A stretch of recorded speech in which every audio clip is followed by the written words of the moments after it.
Hey guys, welcome back. I'm Laura Wilkie with Down Home with Lemon Pie, and today I might be stepping on some toes.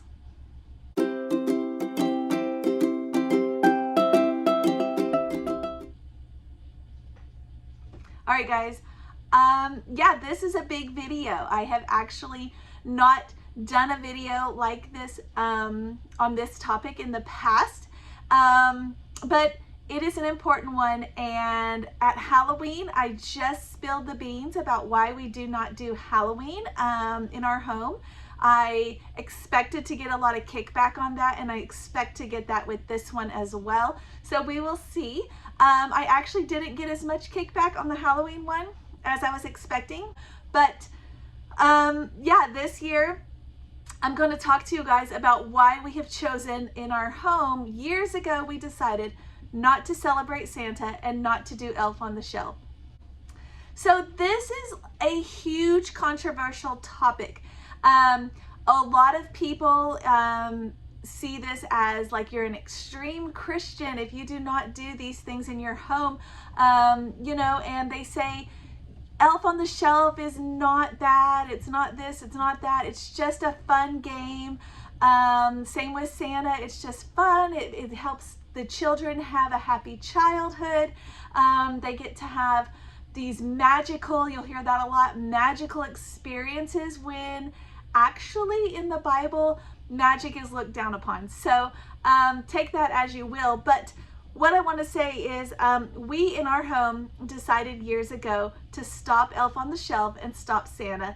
And we actually, I wasn't raised that way. My husband wasn't raised that way. We both were raised with Santa Claus, not Elf, because that was not created yet. But we were both raised with Santa Claus. We did it in our home. However, when we had our own children, we decided it was not a good fit for our own home. And there's kind of a lot of things going on behind that. One of them is, let's talk about Elf for a minute first. Elf on the Shelf is just, we did this all the time. We did it every year. Our little girls, our oldest two, we have 7 kids. Our oldest 2 were very small, and we thought it was fun. We jumped on the trendy bandwagon, which is never a good idea. I'm just going to say that. But we jumped on the trendy bandwagon with the whole rest of the world. We followed the world, which is also not a good idea. And we got the Elf, we got the book, we read the story, we watched the movie, we did all the things. And I found that it was very, I don't know, it was very time consuming. That's one thing. And you know, you see these on social media, you'll see Pinterest perfect pictures or videos or whatever of their elf doing these crazy things. And isn't it ironic that the elf is so naughty? He is throwing marshmallows all over the kitchen counter. He's doing all these crazy things. But his whole job is to go back to the North Pole and tell Santa Claus whether or not your children were being well behaved. It's just a little ironic, I think, because you've got this naughty little elf doing all these naughty things in front of children, and then you're telling the children, but we're not going to do that. When we could just have something that is much, much better, that is focusing on good, and Jesus is light and Jesus is good. And you know, talking about Jesus, I found that Elf, we were focusing so much on Elf and getting Elf right by the world standards that sometimes we would just stop like our Bible reading or our daily devotional, like at bedtime with the kids or whatever, and it took so much of our time because we knew, oh, we don't have time to do that because we got to get you all in bed so we can set up Elf. And that is completely wrong. It does not need to be that way. I think that's often what happens in the world. We get so wrapped up in those worldly things that what we're supposed to be doing and the things that Jesus asks of us, like to teach our children about him, kind of get put on the back burner. Okay, so another reason with Elf was that it is so hard to remember. At least it was for me, maybe not for some of you guys, but I could not remember to do Elf every single night and to have it in a new, creative, fun place. And so often, you know, I would find myself waking up in the middle of the night to move this stupid elf, you know? And then I'm having to sneak around the house and not wake the kids. And it was just such a heavy load, really. And so I didn't like that part. I know some people have stopped that part of Elf and they still think Elf on the Shelf is perfectly fine and dandy. There are other reasons that you may want to reconsider doing Elf. And one of those is, what happens when your kiddos don't actually behave? You know, they're terrible.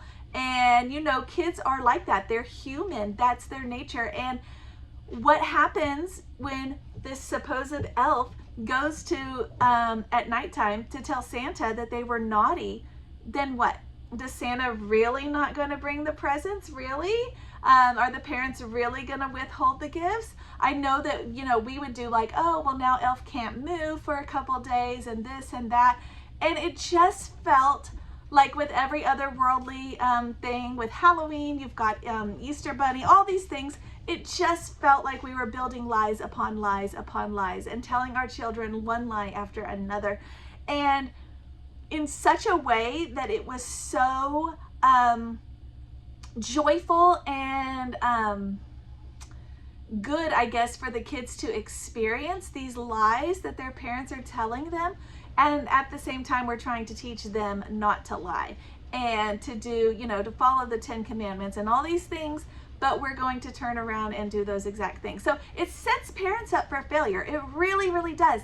And, you know, the kids see that. They may not mention it to you, but they are watching you, and they see what a hypocrite you become when you're trying to withhold or withstand all of the worldly values and things in the world, but also teach them, you know, this is why you shouldn't do these things. It's kind of that do as I say, not as I do thing, and that never works. So also, it does not have a focus on Jesus. Let's just look at it as that. I mean, if you even needed one reason not to do Elf, it's the reason that it doesn't focus on Jesus. Christmas time is all about Jesus. That's when we're supposed to be, you know, all year we're supposed to focus on Jesus, but this is the time that we're supposed to really focus. And if you miss throughout, you know, this is the time that you're really supposed to focus. And so there's no focus on Jesus at all. And I've seen there is a couple other versions of a similar being, a similar thing maybe, that is like Elf, but it's not Elf and it's more Jesus centered. And I haven't looked too much into those. Those are probably fine. But like I said, we just stopped the whole thing. So now you have all these parents saying, okay, so if we decide in our home to stop Elf on the Shelf, how do we stop that? How do we come clean? How do we not devastate our children? We've been telling them this for years. And I'm just going to tell you, in our home, we just focused on Jesus. And the kids really didn't even ask. A couple times we just stopped. We just didn't pull it out. We just got rid of it. We didn't make a big thing about it. We didn't do a whole, oh, he's going away and da da da da. We just didn't bring it out that year. And when the kids asked, it was maybe a week in to December, and they said, oh, is Elf coming? And at first we just told them, no, he's not coming this year, and we just left it at that. Our kids were fairly young. And as they asked a couple more times, we gave them, you know, we've decided that this is not a way for our family to focus on Jesus during this time.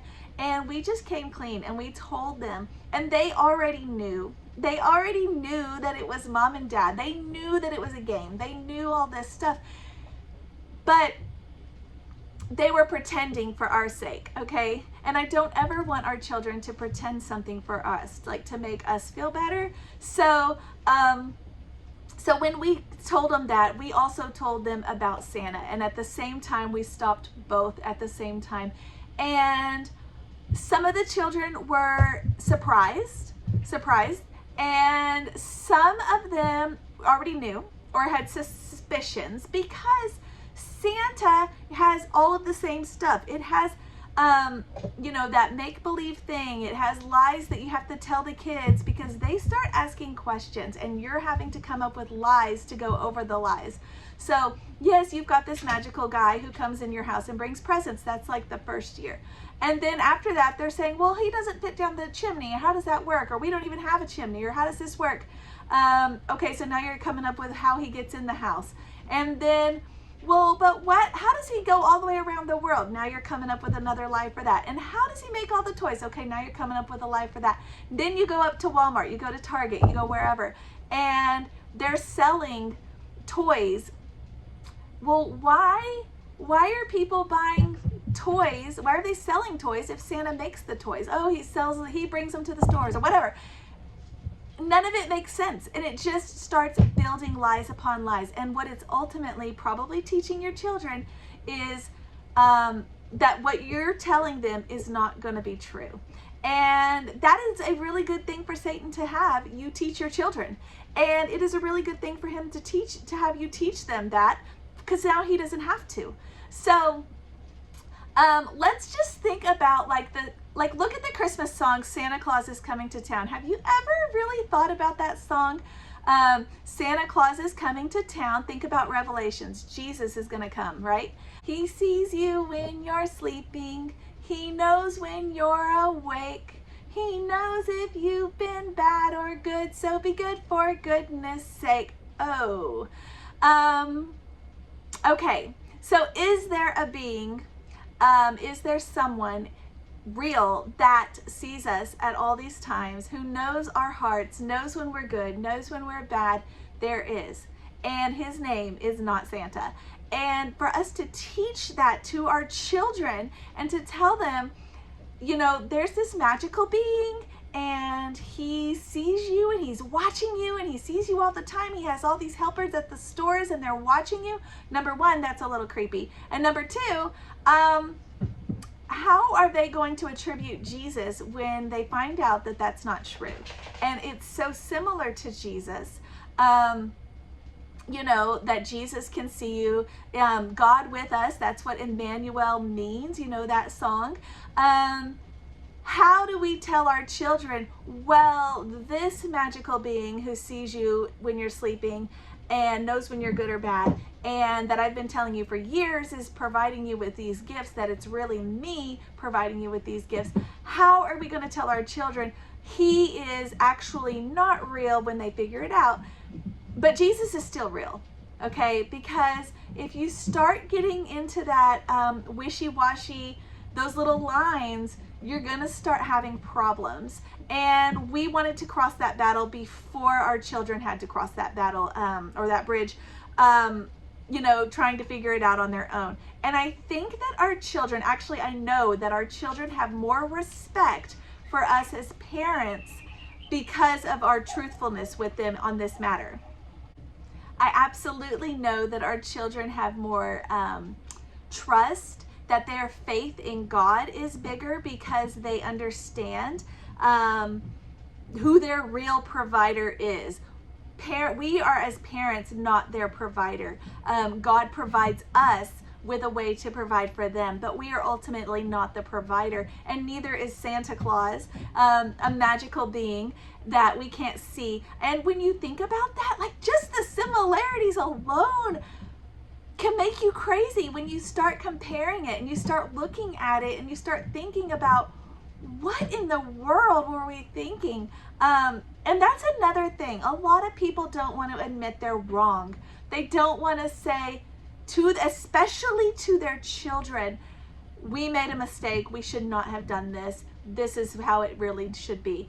And that is such a hard thing. And I see so many families, Christian families, say, we're going to keep Jesus as the reason for the season, but we're also going to do Santa Claus.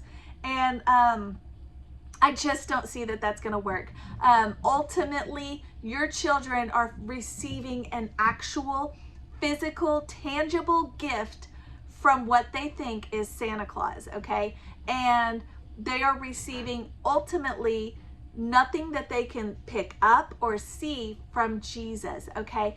And if you compare them at a child's heart, which one do you think they are going to follow? Which one are they going to love? Is it the worldly one or is it the Christian one? And we really need to start thinking about that as parents, because it can cross lines that you did not even expect. And as your children grow, they are not going to come to you and say, is this and is that. they're just going to take what you've already taught them. You've taught them there was a magical Santa, and now there's not, and they're going to take that as they get older. There is a all-knowing being named Jesus who is here to help us, but I'm having troubles today, so he must not be real also. This is going to happen. I can see it down the line, guys, and I just want to help you guys so that you don't fall into this trap, because that's ultimately what it is a trap. And can we just say Christmas gifts are expensive? They are so expensive, and when you start adding in the gifts that you're getting for your children, it's not that I'm saying that the parents need to have the recognition for the gifts, because ultimately the gifts are provided by Jesus through the parents. However, a child needs to know that the parents work hard, and the respect factor alone should be enough that you want to change that, because the children's disrespect for parents grows when they think it doesn't matter what I say to you, doesn't matter how I treat you, because Santa is gonna come through for me, okay? And they need to know that that is not how it actually works.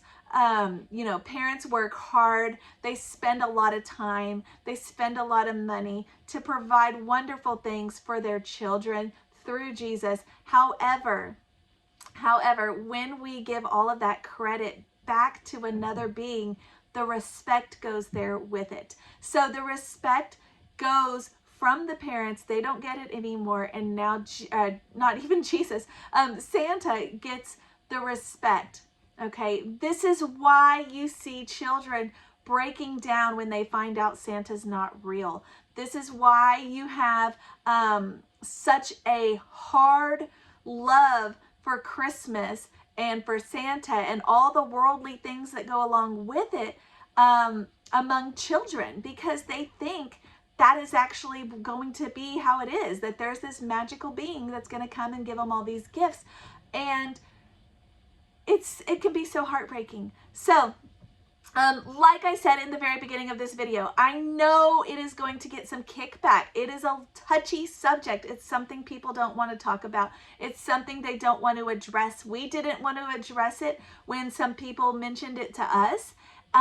We spent a whole nother year doing Santa and feeling kind of awkward about it, and maybe 2 years, and feeling like, oh, wait a minute. And so I have been there, and I know I'm not trying to, be the know-it-all or anything, but I know it's hard, but I also want to tell you that the blessings are rich. And if you can just do one thing for your family, I would say make sure that you are following Christ during this time, especially in today's time. Throughout history, there have been lots of crazy times that people have lived in, and I'm not saying Christians had it all good. Most times they didn't. They had it really bad, actually. But we don't want to be following the world, because the rewards there are not there, especially long term. When you start thinking like long term, they are not there. And I don't want that for more families. So like I said, I'm going to get kickback. I know it's coming. I don't have anything to respond to that, because this is how I feel, and this is what we're doing, and that's all this is. So it's gonna come. I don't know. It's gonna come, and I don't have a response, because I know what the world says is wrong. So we're not going to do that. We're not going to do Santa. We don't do Elf. We quit those. I can't remember exactly how many years back, but it's been several years, and that's how it is. Our kids are growing, they're thriving, they're loving, they're beautiful in the Christmas season, as far as honoring Jesus and knowing what it represents, and understanding, the value of $1. And that's how it is. So thanks for watching. Hopefully, if you're still with me, you'll subscribe, like, and share the videos. But if not, such is life. I will see you guys next time.